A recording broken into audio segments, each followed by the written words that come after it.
नमस्कार, मी पंकज घाटोडे, आम आदमी पार्टीचे तालुका अध्यक्ष सावनेर तालुका.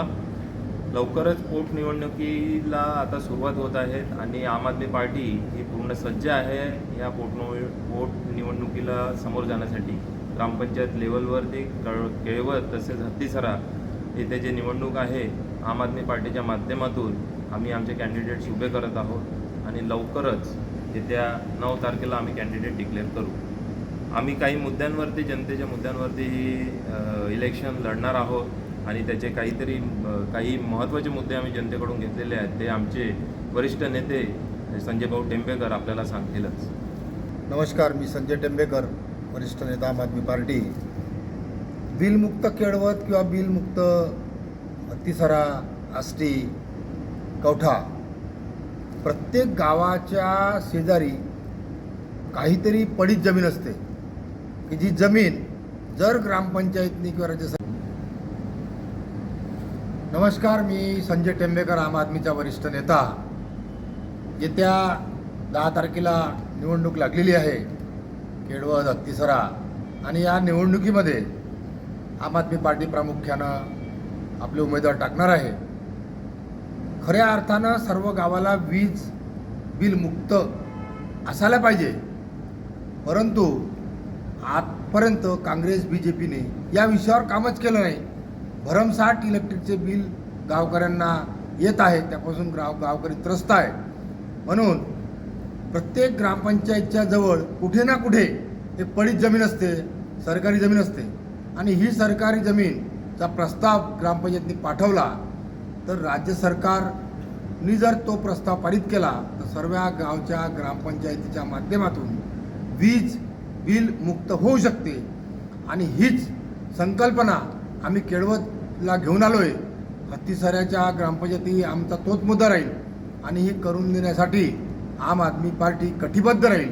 याचा पूर्ण प्लॅन मोठ्या तांत्रिक अधिकाऱ्याकडून आम्ही जाणून घेतला आणि ते पूर्ण केल्याशिवाय आम्ही राहणार नाही.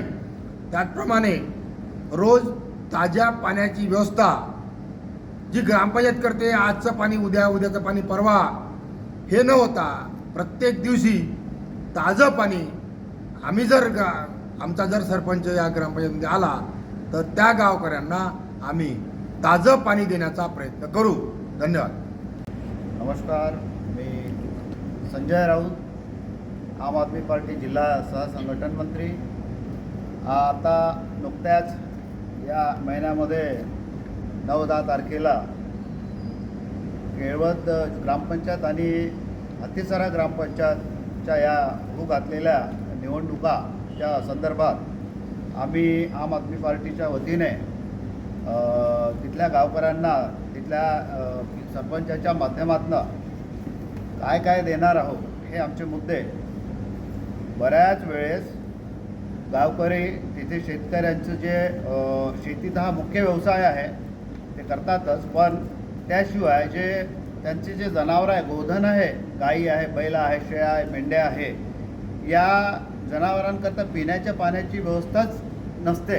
आणि वर्तमान सरकार किंवा मागच्या वेळेला काही जे सरकार आहे त्यांनी ही व्यवस्था केलेली नाही. कारण की प्रत्येक ठिकाणी, प्रत्येक गावामध्ये शेतकऱ्यांना आपापल्या व्यवस्थेप्रमाणे त्यांना पाणी दिल्या जाते, पण हे ॲक्च्युअली गव्हर्नमेंटची व्यवस्था असायला पाहिजे.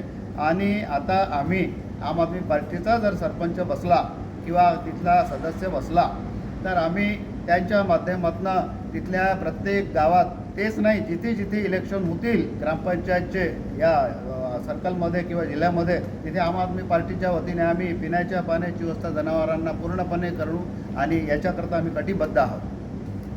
नंबर 2 मुद्दा असा आहे की आता जे पांधन रस्ते आहेत, गावातील पांधन रस्ते, हे या गव्हर्नमेंटने जो खाका काढला आहे की गाव तिथे रस्ता, पण तसं होता दिसत नाही. त्यामुळे आम्ही एक संकल्पना केलेली आहे आम आदमी पार्टीच्या माध्यमातून की जिथे पांधन रस्ता झाला नाही, नुसता कागदावर आहे, त्याची आम्ही शहानिशा करून आणि तो रस्ता कसा होत नाही किंवा तो कसा होईल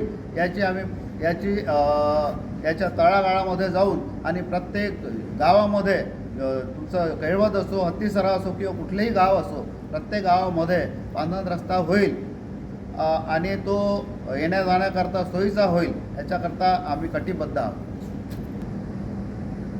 नमस्कार, मी मोरेश्वर वाघमारे, आम आदमी पार्टी तालुका उपाध्यक्ष सावनेर.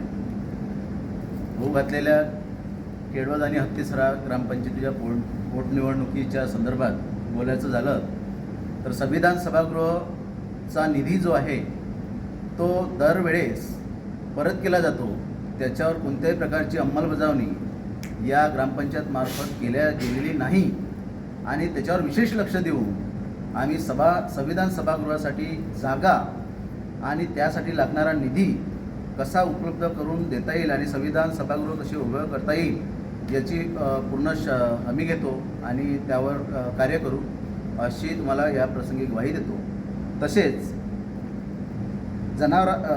ग्रामपंचायतच्या माध्यमातून बेरोजगारांची नोंदणी मोठ्या प्रमाणावर करून सरकारकडे तसा पाठपुरावा करण्याची या माध्यमातून तुम्हाला शाश्वती देतो आणि बेरोजगाराची नोंदणी प्रत्येक हत्तीसरा ग्रामपंचायत किंवा केळवद ग्रामपंचायत असो, बेरोजगाराची नोंदणी ग्रामपंचायतमध्ये मार्फत करण्यात येईल आणि त्यासाठी आमचा सरपंच असणे आवश्यक आहे हे इथं आवर्जून सांगू इच्छितो.